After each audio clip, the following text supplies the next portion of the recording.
Good evening, everyone. We are back with another edition of Haddonfield Talks. I'd like to welcome to the stage the Superintendent of Schools in Haddonfield, Mr. Chuck Klaus. How are you, sir? I'm well, thank you. About yourself? I'm good, thank you. I appreciate you taking this time and such a busy season for you, I guess, huh? It is. This is it's one of those things where my year runs different than a typical school year, what people would think. And January is one of my busiest times. Ironically, like October is very easy for me, but January is a crazy time. But that's all right. Especially during a snowstorm, huh? You're up pretty late. You know, we might as well segue into that. I would love to hear, because there's so much intrigue. I've never actually pulled apart and done the anatomy of a superintendent, let alone the superintendent of Haddonfield, which is a pressure cooker, I'm sure. They all are, yeah. But so what happens when these storms come about? What is your day look? Who are you speaking with? Everyone and anyone. And so this was actually pretty easy. Yes, today was actually a pretty easy call, right? Because you had a long storm. It ended at a time it would be hard to clear the buildings, get them all ready to go. But I'm on text strings with my head of facilities, my grounds people. They're in touch with the public works, the Haddonfield, to talk about the work they're doing. I'm on two other text strings, the superintendents in the area. I've got 5 or 6 weather apps that all say different things. But so we sit and talk and try to figure it out. And today we just called a 2-hour delay. I think we just talked about that. People probably know by now. That's a little more challenging because it's not an obvious thing. But with the freezing overnight, and we want people to be there safe. And so one of the challenges is that if the borough is still plowing, our driveways might be blocked. As we've all done that. We've shoveled our driveways and then had it blocked. But we've also lost a significant amount of parking in our schools because of the amount of snow. So our teachers need to have time to get there safely, find a place to park because their parking spot might be gone, and get in and get ready to start the day. So we just thought, safe side, let's call it a 2-hour delay tomorrow and make sure everyone gets there safe and we can have a good day. How does that? So I know you have to legally be in school for a set amount of days per year. 100. Oh, it's 108 days. Yes. So all of these delays and these missed days, they all get factored in, and how much can you actually feasibly push back in the? Well, you get out in June, I guess. We get out in June, right? Yeah, we're out in June. So we have 181 days scheduled on our calendar. So today's a free day, so we won't have to make this up. If we have any more days off for emergency closing, we eat into our spring break. Got it. So it'll begin the spring break. So the next one will be the Monday of spring break. We'll be in school. Okay, got it. And then after that, the Tuesday, Wednesday, Thursday. So it could feasibly eat the whole spring break if you get a bad winter. It could. And, I have not been thinking that way, but now that you bring that up, Chad, I will now not sleep tonight because. So the decision to do these things, you're literally talking to 20. I mean, it's a lot. It's a lot, and it's all day. And we started this conversation last Wednesday. Oh wow! Yeah, that makes sense. We start that, and we started as soon as we start getting the early ones in, and we have our facilities. Tim McFerrin's the head of our building and grounds, and he's great. And our team was out there yesterday. They got on site around 12 or 1 yesterday. They were there till 9. And then they went in today around 7 and worked until noon. And if we decided to go on time tomorrow, they'd be in at 4 tomorrow and make sure it's clean. So they do a great job. This was particularly a very challenging for those of us who shoveled today. And I shouldn't be shoveling at my age, but I still shovel today. It was a hard shovel. Like yesterday was a lot of snow, and today they had the ice on it. So they even with the equipment, it's a challenge for them. But they do a great job. So. We'll be ready to go tomorrow. A little late. Kids get to sleep in. My son was thrilled. Yes, all the kids are thrilled. Yeah, I tell the kids when I meet, I go to classrooms, spend time with students, and when I meet with kids, superintendent, I try to talk about what I do as a job, and I said, I'm the guy who closes schools for snow days, and then I'm everyone's favorite. So tomorrow, I will make sure to go into schools tomorrow to walk around and see kids so they can thank me. But I also make them promise they go out and play in the snow. So if I call off school for snow, you're not going to play video games. You're going to go outside and play, right? And so I try to get them to do that. It's it's interesting. Now, how many students? It's funny. I look at Haddonfield. I came from the police chief and I actually went to the same high school. Okay. And not at the same years, but similar areas. And I came from a super small area. I graduated with 125 or 130 kids. All right. How many kids per class is Haddonfield now? Right around 200. It seems bigger though. I don't know why. Haddonfield seems larger, doesn't it? It feels because we're at a lot of grade levels. We're at max. So it feels bigger because we're packed. Yeah. But when I was principal, we never got more than 180 kids in a class, right? So now we're generally over 200, 210. So it has gotten bigger in the last half a decade. Yeah. When I first got here, we were 165, 170. So Wow. it is growing. So it is a growing population. I mean, I guess there's only so much capacity too, right? I mean, and it's more so. I mean, middle school and high school, you can do some scheduling stuff and tweaks and stuff. But in the elementary school, with class max sizes at 25, I think Central Schools got like 4 spots. Right? That's how credit we are. And right now, excuse me, there are 50 students attending Elizabeth Haddon who either live in Tatum or Central sections of town. Wow. Because those 2 buildings are that crowded. Yeah, and it's funny, when you navigate this system as a parent, it is super nerve-wracking. Oh, yeah. Because I never understood, and my children are elementary, but you don't necessarily get the school closest to you physically because it all depends on capacity, right? Right. So ideally, if we were under capacity, you would basically be the closest school. Although there's areas where the map is a little quirky, where you might be a little bit further. But right now, because we're simply at capacity, we have students traveling past their school and their catchment to go to Elizabeth Haddon. Got it. Well, I got a lot of fun. It's funny, as we're talking, more and more things pop up in my head that I haven't even thought to ask you. But talk to us about your journey. So how did you become superintendent? What'd you do educationally? What was your experience? I almost have no idea how I became superintendent, to be honest with you. So I started off, I went to Boston University. I actually started off as Purdue as a freshman. I transferred to Boston University and I graduated from there. Wow. I had my master's from Wilmington University. I came to Haddonfield in 1993 as a wrestling coach. I was teaching somewhere else. Really? Yeah. And then in 94, I came here as a teacher. What'd you teach? English. English. Okay. Yes. Oh, that's my worst subject by far.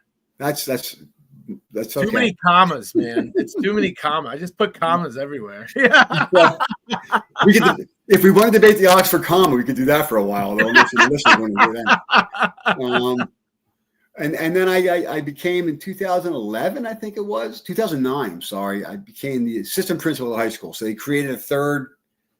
They used to have just 2 administrators. They created a third administrator, dean of students, and an assistant principal. I became the assistant principal of curriculum instruction. I was there for a couple of years, and then I went to Central School to become the principal there for 1 year. Okay. It had been the first time it had been in an elementary school since I was 11. Okay. But it was fascinating. I learned so much there. I will tell you this, that there is nothing in life that will prepare you for the first day of lunch for first graders. It was just, I was terrified. And then I had gone from the high school to there. And in that time, some people changed, things happened. And the high school principal, Mike Wilson, became the assistant superintendent, and they moved me to the high school principal.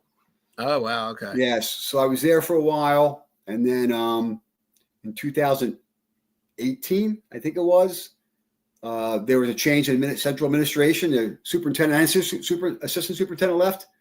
They brought in Larry Mussolini, and he brought me in to become the interim assistant superintendent, then assistant superintendent. And then Larry left, and in July of 2020, I became the superintendent of the school. So I've been there. This is my 6th year now. And I'd like to tell people, or don't like to tell people, I think back with terror that I took over in July 2020. We all know what was happening then. Yeah.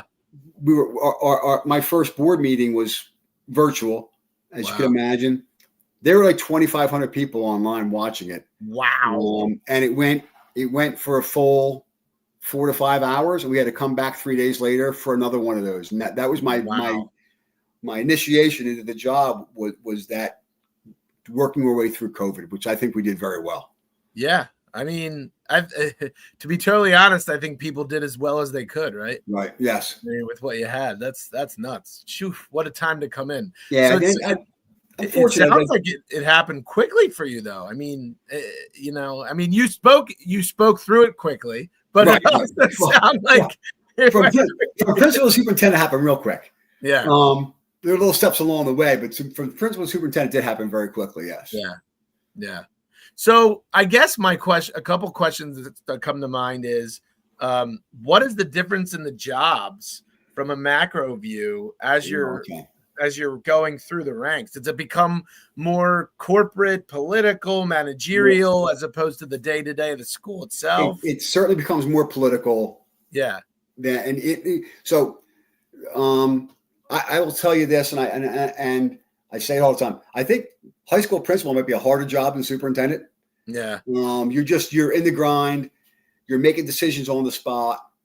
You're very much involved with the people you're making decisions with, and so when things go from my desk, I'm kind of separated. Assistant superintendent is more operational, managerial. And superintendent is really more political. I do a lot of talking to people and convincing people of this, that, and working with people to develop a vision, and then telling people how I think the vision should be implemented and asking them to do that work.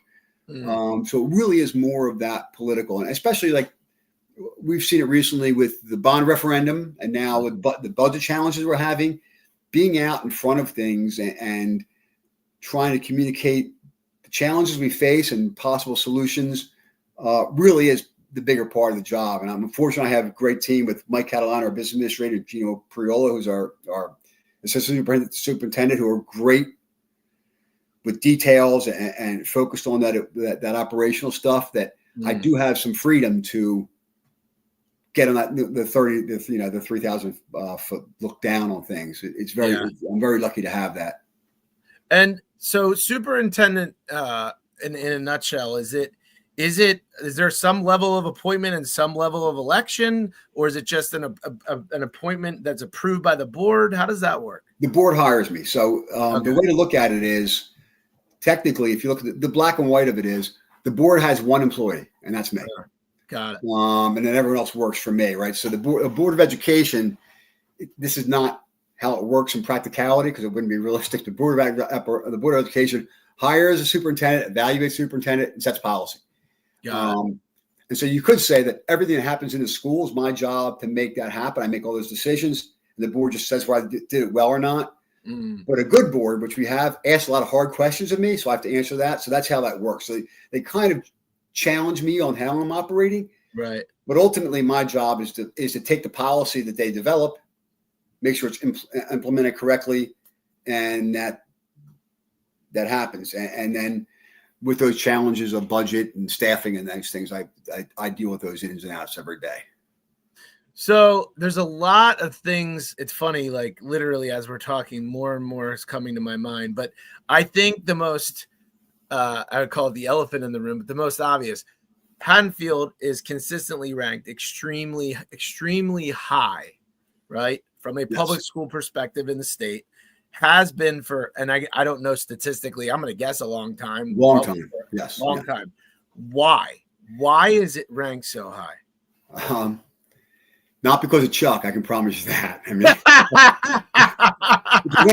you want to give me credit, I'll take it, but I'm going to tell you that is not the actual finding. But with all due respect, Chuck, I mean, you're coming into a level of expectation, right? Correct. People move into this town because of the excellence of the academics, right, and they expect it to continue, right? And that's part of how we continue is the expectation. We have the ideal blend. We have students who come to school ready to work every day. First of all, we're dealing in a world now where the biggest challenge that school districts are facing is kids not coming to school. Our kids come to school, right? That number one. Our kids come to school prepared and ready to work. Is that worse than it's been in the past? Oh, significantly, yeah. Really? There's districts that are missing high percentage of students. Really? Yeah. And what is that? What are they attributing that to?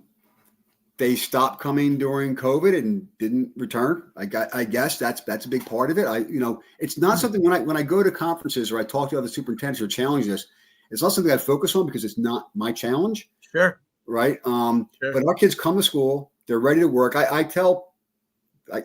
was anecdotally, when you show up at school and you didn't do your homework in Haddonfield, you're the rarity, right? And, you're the black sheep. And the teacher says, get in a group of 3 and talk about your homework.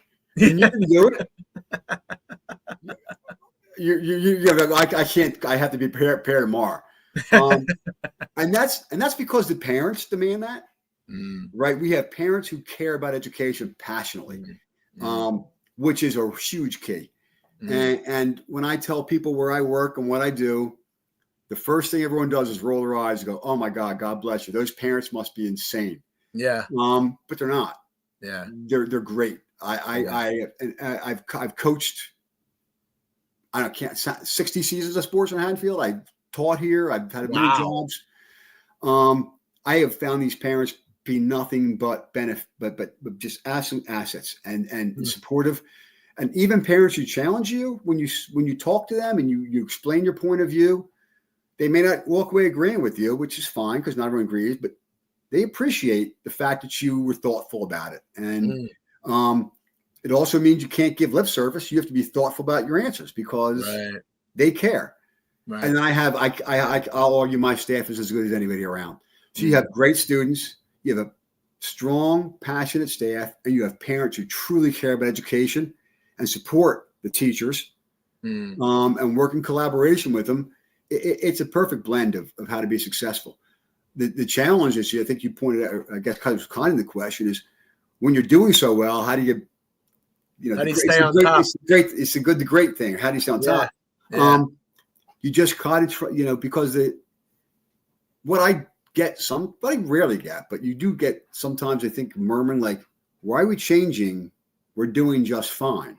And the answer always is because we can always do better. So we try to be innovative. We try to make changes. We try to keep challenging ourselves and looking for ways, little ways, subtle ways to improve. And the best thing that I get most of those nuanced pieces right now from our teacher leaders, which is our local professional development committee, our content area supervisors who look at what they're doing and say, we're using this program, it's working great, but we're missing this little X factor here. Let's challenge trying to find another program. And we got a lot of initiatives started at those levels that are seeing changes. And one of those, like our math change to iReady, is really a look at saying we were doing well in math, but I think the kids are doing well on one level, but I think they can go deeper and understanding deeper math concepts if we nuance this in one of the different ways. So that's the kind of things we're looking at doing all the time. Got it. Yeah, it's interesting when you talk about it. I guess you constantly have to be evolving and critiquing curriculums, especially as as generations change, right? And their types of learning. Because I'm gonna tell you the truth. My son brings home that homework, man. I'm struggling with, I don't know what math. I don't know that math at all. I'm like, what is this math? That is true. That happens in my case too. That they are doing. I was in a second grade classroom the other day at Elizabeth Haddon, and they were working on stuff. I'm walking around talking to kids, and I started getting nervous. As if somebody asked me a question, I'm not going to know what I'm going to do. I'm going to think about getting out of here quicker than I was planning on getting out of here, just in case they asked me help with one of their questions. Because I was scratching my head a little bit with it.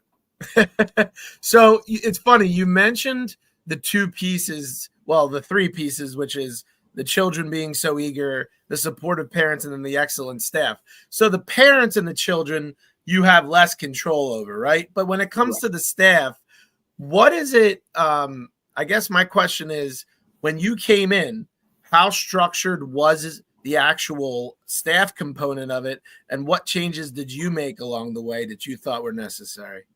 But the staff had been solid, so I didn't do many major changes in that. Is it a highly are general staff positions in the Haddonfield education system highly sought after amongst the education community? They are. So this is the message we pound to all of our administrators. The most important thing you do as a building leader is to hire the right people, right? And I'll even say this. The second most important thing is, if they're not the right person, let them go, right? I mean, they're the two things. You got to hire well. You have to be willing to fire, let go people who I've fired. That sounds awful. Right. That's true, right? That's what you have to do. Absolutely. I mean, it's hard to fire these days, though. I mean, you really have to document, right? Right. True, you do. Yeah. But especially in a job where, when you get tenure, it's a job for life, right? So you have, you're affecting a lot. You're affecting not just 2 years. You're affecting thousands of kids.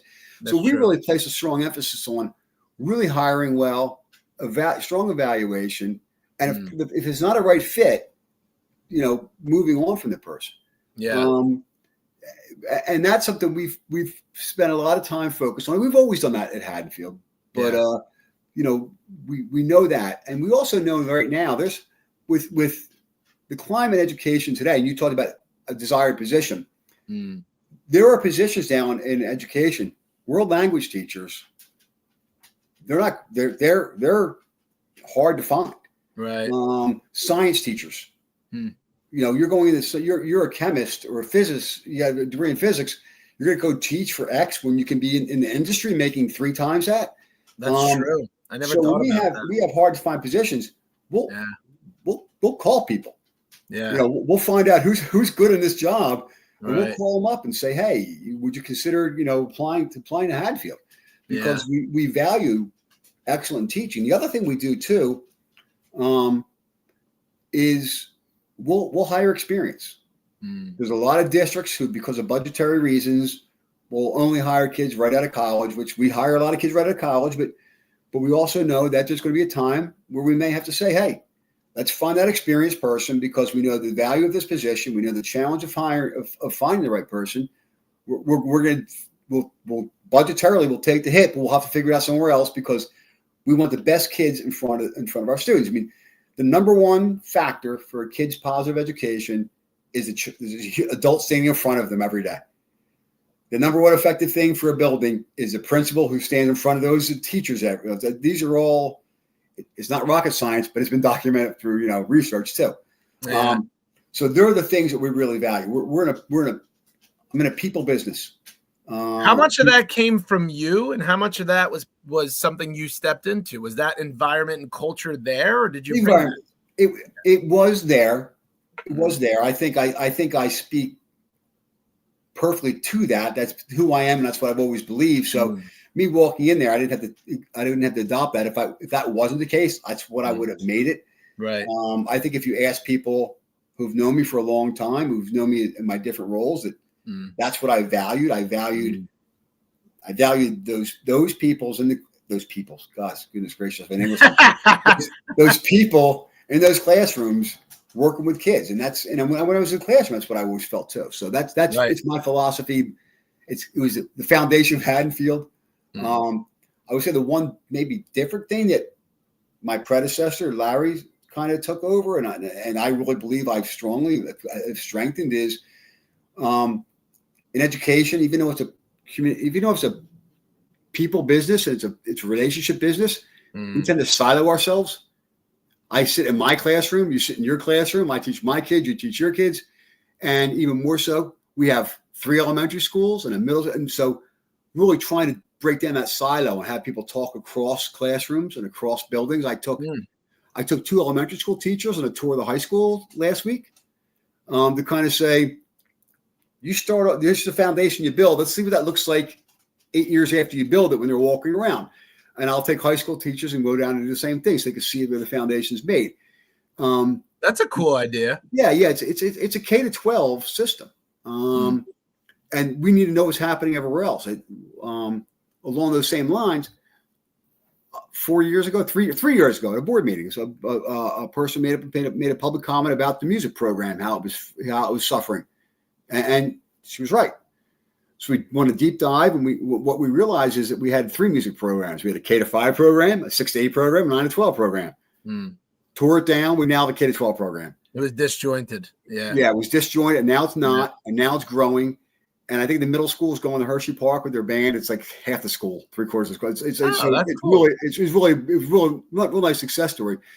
But it was breaking down those silos and becoming a K-12 span. And that's something I really believe strongly about. I've been trying to make sure that's in place. Interesting, really interesting. And so I'm curious. We talked about a lot of the things that Haddonfield does well. What do you think are the things that, I don't know if I should say challenges or things that you don't do that well that you'd like to see do better? Wow. I should have been prepared I should have thought that question was coming. It's always one of those things. I'm pretty good, Chuck. Yeah. I think that I would go back to maybe not do well, but always the area of improvement. I'm passionate. We need to be. We're good writers. We will be better writers. I'm loving to see. We now use framing your thoughts in our elementary school district and our elementary buildings, which is diagramming sentences. I mean, I'm sounding old school as an old school Catholic school boy. You're not. You want to know something? Why, Chuck? I'm going to tell you why. My normal follow up to this is going to be your opinion on technology and what it's done and how much I say good and bad it's done. Right. Yeah. So I think we're getting stronger at that, which is an area. I mean, pendulum swing, right? And so we get caught in that pendulum swing. So I think that's an area where we're getting good on getting better at things. The governor just signed. We're going back to cursive writing. Yeah. Not Chuck's choice, but I'm glad we're doing it. Right? That's one of those things, right? It's like we're caught up in these things, and sometimes it helps to have a little push to do this. I have to laugh. Have you seen Billy Madison? I have not. I know I've seen clips of it. I haven't seen this from beginning to end, but I've seen clips of it. It's the premise of the film is that he has to go back to school and start from first grade and work his way through to take over his father's company. And I think it's either a 3rd or 4th grade, and he gets the cursive writing. And the teacher asked him to write it was Rizzuto was the ball player and had 2 Z's, and he struggled tremendously with the cursive. I can see that for sure. Yeah. Oh my God. I think we need. There's areas like I think we need to expand it in our. One of the things that we are so academically focused that if you're a child in our town and you don't have an inclination to academics, we don't have much for you. Yeah, and that's a shame. Yeah, I mean, I have my one son. My one son builds planes for Boeing. I mean, he's a hands-on guy, right? And so he went to Haddonfield and he did all right there. He did well there, but we couldn't fulfill his desires there. We don't have a wood shop. All those things that have gone away with time, we've gone away quicker and more distantly than other school districts around us. And I think that's an area where we don't have enough. That is a phenomenal point, and I'll tell you why. I don't know how much you follow the trends economically, educationally, outside of the areas you're in, but the trades themselves. So if you look at private equity now, their largest investment has actually become into small family-owned trade businesses, electricians, plumbing. It's amazing how profitable these things have become because there's so few of them left. Right. I mean, I've had conversations with former students who are now welders and doing great. Amazing. You talk about the small family business. I taught a local plumber in town who's got, you see his trucks all around. I'm sure I can can give a plug to you can give his plug. I know everyone knows who he is anyway. Yeah, I taught Chaz when he was a senior in high school. Yeah, and I mean, he's doing great because he found that niche in his way. Yeah, and we didn't have that for Chaz when he was in high school, right? We had books. Yeah, and books are great. You know, I'm an academic guy, but that's probably our greatest weakness is we don't have that in our thing, or probably my flaw, a plan for it right now. Yeah. You know, those programs take space, are expensive, and you know, we scratch our head and say, how can we do it? And we don't have an answer for that, but that's a weakness we have for sure. What's the connection? It's funny. I've seen this somewhat on the Facebook groups when or high school age children or kids, I should say, I'm getting old now, when they want to get professional experience. Do you guys have a good connection with the outside world in that regard? Postgraduate, or well, even as they get like towards the end, like I guess, do you call them internships, externships? What do you guys call it? We do not have a great deal of externships now. Okay. Another, you know, we try to align some people when we can.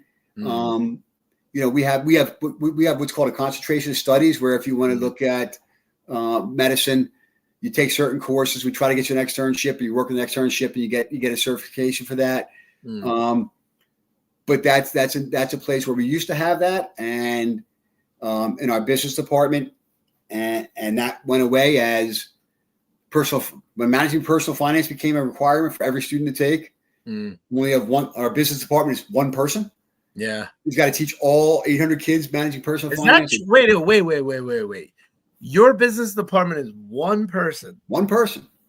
So I'm going to put this out there, right? There you go. We have probably some of the most successful people in our microcosm, right? In Haddonfield. Yes. In business.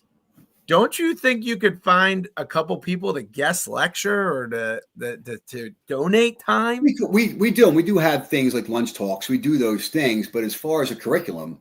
Yeah, that's true. I guess I can see you have to satisfy it. Yeah. So we have people who do that, and we've had people who had great internships, taking people to their companies and working with them, or externships, that concentration of studies. But as far as having someone job place and manage, that program died, 20 years ago. Wow. Yeah. Because. Oh, look at this, Chuck. Chuck, I got a surprise for you. What's that? Chaz just gave you a shout out, buddy. He says this is in real time. He said you helped him immensely, and Haddonfield is lucky to have you. Well, it's very kind, Chaz. He also said that I'm all right too, so I appreciate that, Chaz. There you go. That's funny. I want a commission off all the sales he got during that little blurb. But part of the reason why that program went away was most of those placements in those traditional programs are they were in retail and those type of things, and a lot of Haddonfield kids didn't have an interest in that. They were thinking management type of stuff. Got it. And so you didn't have a lot of kids signing up for the courses. So it started dying that way. And then once again, you know, it went, I think maybe it was 20 years, maybe it was 10 years ago, but then management of personal finance came in, and every kid had to take that as a graduation requirement. Yeah.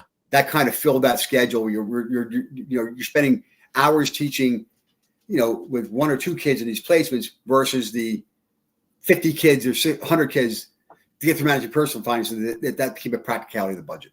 Yeah, that makes sense. Yeah. I mean, I guess that's the tough part, is while you're trying to, you know, cater to everyone's desires and interests, you still have to hit your hours and curriculum for them to legally graduate. So I hit the $1 billion lottery a couple of weeks ago. Who knows? We would have a whole bunch of stuff in Haddonfield we don't have right now. That's true. That's valid. You know, it's funny. People are very quick to judge without thinking about how difficult it is just to meet. I mean, you, in addition to making everyone happy, you have a job that you actually objectively have to do, right? Yeah. and there's requirements. There's requirements the kids have to get X number of credits in this, Y, and that, and Z and that. Yeah. And, you know, in a school district with which is we're average size, group 2, we're decent size, but our fine and practical our fine arts department is large, but our practical arts department is kind of small, but all those kids still need the credit. So we have to have programs that can not just meet those credit demands, but also handle large groups of students. Right. If we put in a TV production studio, which would be very expensive, but you might only get 40, 50 kids a year interested in that, right? Right. Foods and nutrition, there's 200 kids. So right. we're able to there's a scale in that. We need to be able to process 200 kids through our practical arts, not 40 or 50. Otherwise, sense. Kids can't graduate high school. That makes sense. And how often are you guys doing what we call, like, I guess, the exploratory part and looking at new stuff? Is that all the time? Yeah, all the time. Okay. So we're looking at it all the time, and right now our graphics department. So we have our 2 art classes, and then we have a third, which is kind of a design graphics, computer graphics thing. That is evolving constantly as kids' interests grow in design versus digital photography. So it's always growing with what the kids, and the course is almost set up like you sign up for the course and then you figure out what the course is going to be as you go through, because it's kind of made to kind of do that. And so that those courses change every other year. And so we're always looking at that type of stuff. One of the challenges with wholesale changes are budgets, right? So if we wanted to put in a wood shop, which we don't have space for, but if we did, that's $1 million investment. Yeah. Just in equipment, right? And then try to find a wood shop teacher is B. But as you start looking at some of those programs, just to be able to put into play what it would take to be able to, the foundation for it is really tough. Yeah. You never think about that. You always just think, why don't you just do it? But you don't think of that, everything else involved. It's interesting. I want to ask you a broader question. What do you think on an average, and I'm going to go high school now. Right. What's the pressure like nowadays on an average Haddonfield student? It's immense. It has been for a long time. It is. When I became principal in 2012, maybe whatever it was, one of my goals was to take some of the pressure off the kids, or whatever phrasing I was. It was the wrong goal. The goal really should have been how do you have them deal with the pressure better, right? Because I could take a lot of pressure off kids, and then all of a sudden we're not getting into the schools we're getting into, and it's just not the same school. Test scores start dropping and this and that, but there's all kinds of pressure. I use this analogy all the time, so people, if anyone's watching, you've heard me talk before, they're going to roll their eyes at it. But as an English teacher, there's a short story called The Rocking Horse Winner, and about quick synopsis of it. Kid families needs money. Kid rides his rocking horse and he hears a walls whisper. That's the whole thing. And he rides harder. And the harder he rides, the more they come into money different ways. And he rides so hard he dies. It's a sad story. But like I said, the walls of that high school whisper. It is very competitive. It's competitive against everyone else. It's competitive against each other. It is really a pressure cooker place. And it affects a lot of kids, not in a positive way. There's that metal hardens metal.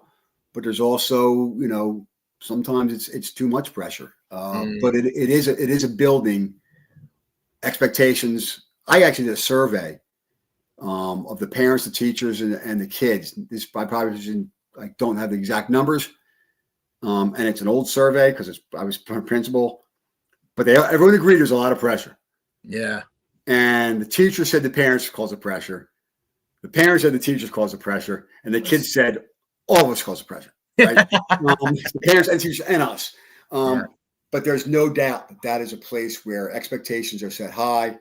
And as I say, when you show up to school without your homework done, that's a rarity. But you know what you're saying to me, Chuck? That's interesting. It's not institutional, right? You guys aren't literally pulling out the whips.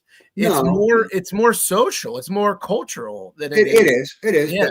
but we the parents own part of the pressure. We own part of the pressure. The students own part of the pressure. Right. It is, but it's also, if we go back to what made the schools great, right, it's expectations. Right. And the expectations are high from all three.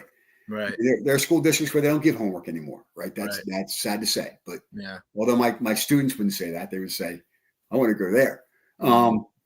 But so that's that. There is pressure at the high school. It's a real thing. And then sports. Let's talk about sports for a minute. Okay. I mean, tell me if I'm wrong. I'm going to give a broad stroke. If you're not at least above average, is it tough to even get on a team? Well, we up until 2 years ago, we had a no cup policy for everything except for basketball and golf. I didn't know that. Yeah. For basketball, there's only so many seats you can put in the gym. And for golf, there's only so many people who can put on the course. But we is golf huge? Is golf huge? Like it is big. It is big, but you can only have so many kids on the team because we play on Tavistock. You only get 10 tee times a week. Yeah, that makes sense. Right? That's a factor there.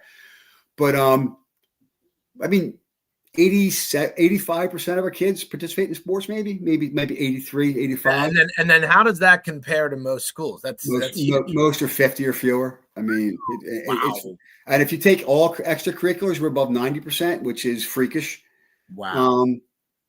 So you can be on teams, but our teams exceed. I mean, we've won hundreds. Since 2000, we've won 125 state championships or some number like that. I wish I had the numbers off the top of my head. It might even be higher than that. Yeah. And they're teams that are. I mean, we have some of the best coaches I've ever seen. Yeah. And not just because they win, because of the way they treat kids and the way lessons kids learn from it. Yeah.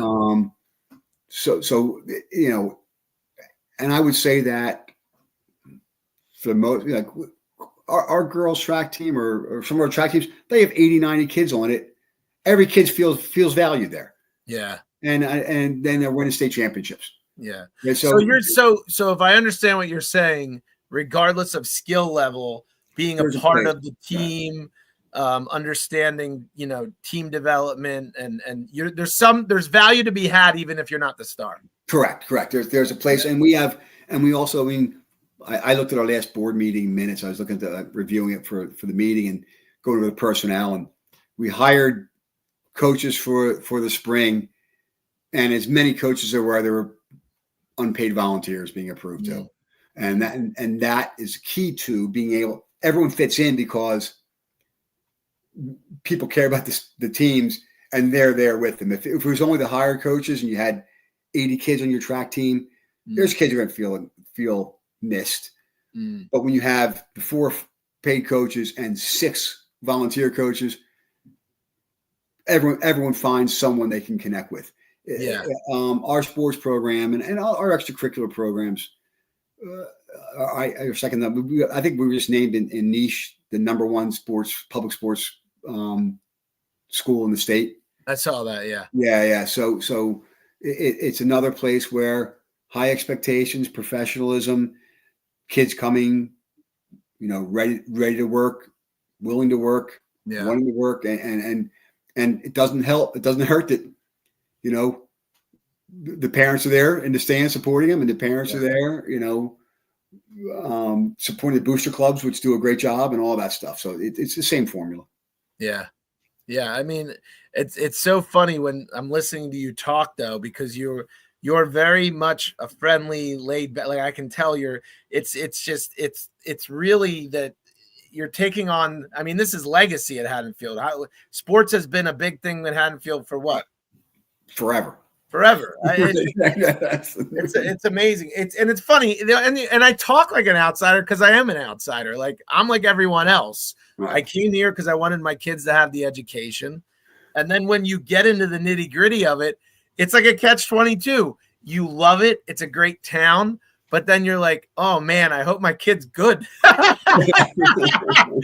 Because it's a lot of pressure, academically and sports and all that other stuff, but. Listening to you talk makes me feel a little better because it makes me think that the kids don't get lost, right? no matter where they are. That is absolutely one of our goals for our administrative team and for us as a district is that, I do worry about if you ask me what I worry about with kids. You didn't ask me that, but I'm going to throw the question out there. Yeah. And we'll there's every district, every level, but there's going to be your high flying, great kids, everything, right? The top 20% or whatever, they're going to be great. Yeah. And your bottom 20% or 30%, they're identified. They get extra attention for their special needs or this and that, the other thing. But there's kids that go to school, who the phrase I used to say, they succeed out of obligation. They come to school every day. Their homework's done.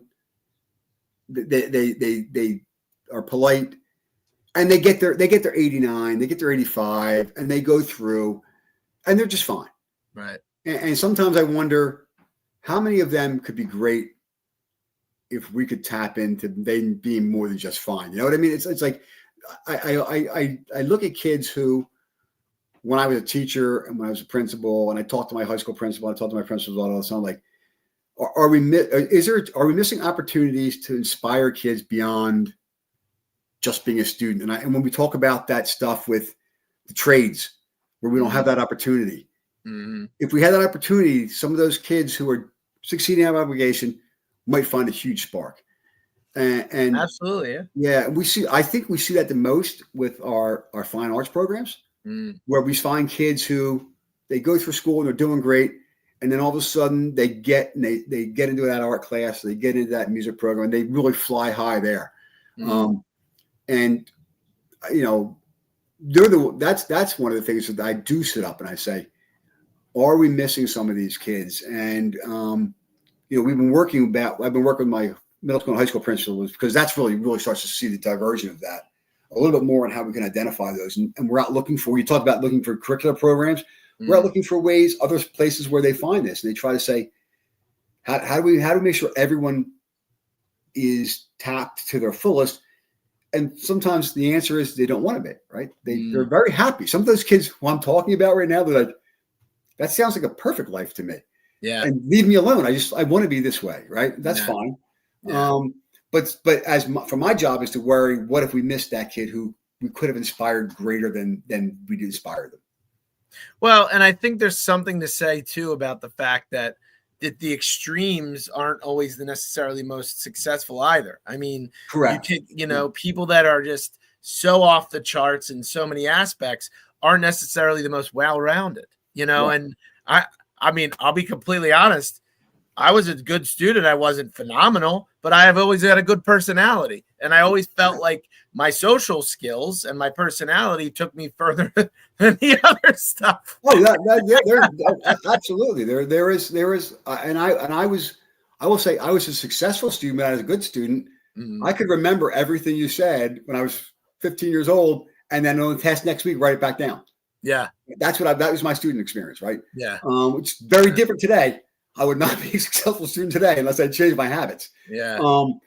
But I also would say that a lot of my success I found in my career is I'm a pretty good leader, and so people will trust me. I work well with people, and I have I'm good at building teams, and that's where my success is. Not necessarily my knowledge of state funding formulas.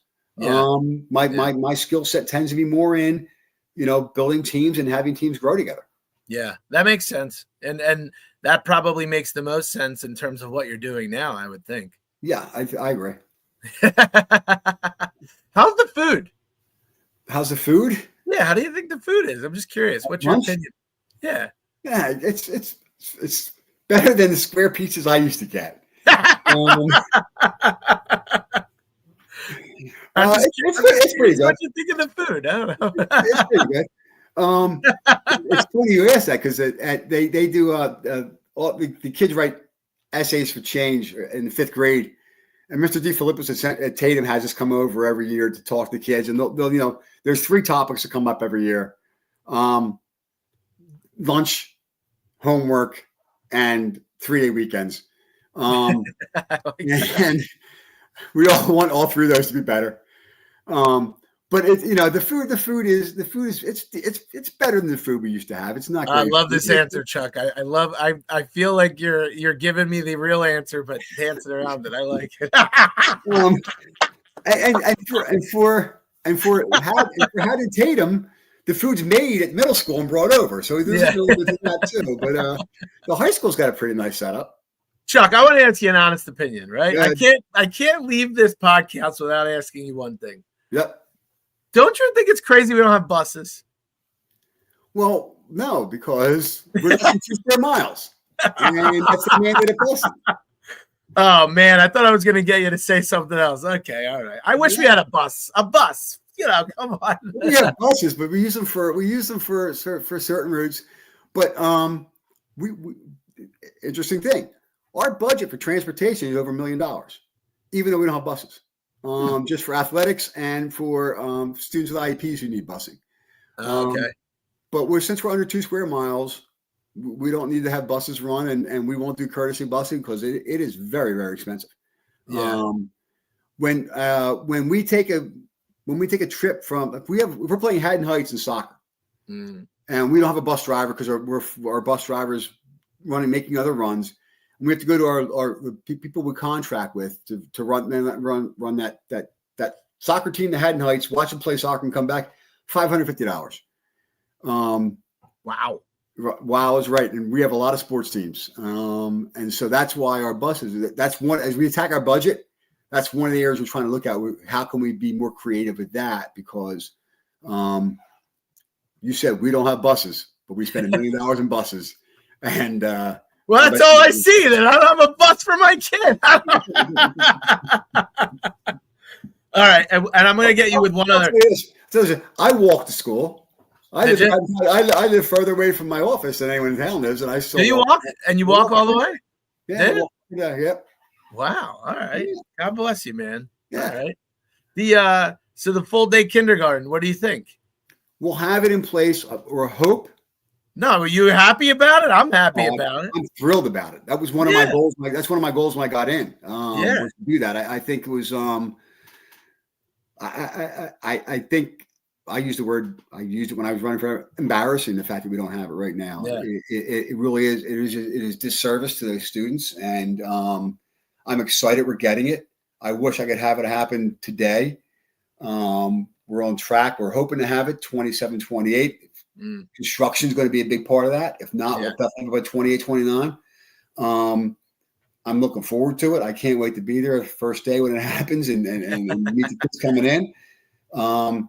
You look back on your career, you say, you retire, what are things you're happy about? That'll be one of the things I'll look at and say, I'm really glad I did that, because I think that's cool. What we really needed. Yeah, that's really cool. No, that's really, and it's funny. You just segued in. So how much gas do you have left in the tank? Oh, I don't know. I'm young. I'm 62. I'll be, so I still have some more time left. I mean, my contract's up in June, but the board's talking about a new one. So we'll find out next couple of months if they really want me or not. Well, Chuck, if you need to come back on the podcast to help your case, just let me know. I always love this. So you ready? Look up at the timer. Look how long we went. Wow. Right? Yeah. Feels like only a minute. Well, I appreciate your time on a very busy Monday night, especially in the midst of the storms that are here. That's right. Especially since my bedtime's 8:30, so I'm well past bedtime. I figured that, man. Yeah. Well, I'm going to let you go. I want to thank you so much. I had a really great time talking to you and really learning about you and all that good stuff. I enjoyed it too, Chad. We can do it again if you want to. Oh, 100%. Well, I hope everyone out there enjoyed it too. The full episode will be up on our YouTube page, and I'll be putting up all kinds of reels in the coming weeks. And Chuck, go get some sleep, man. I know you're tired. Thanks. Have a great night, Chad. Have a good one. See you guys.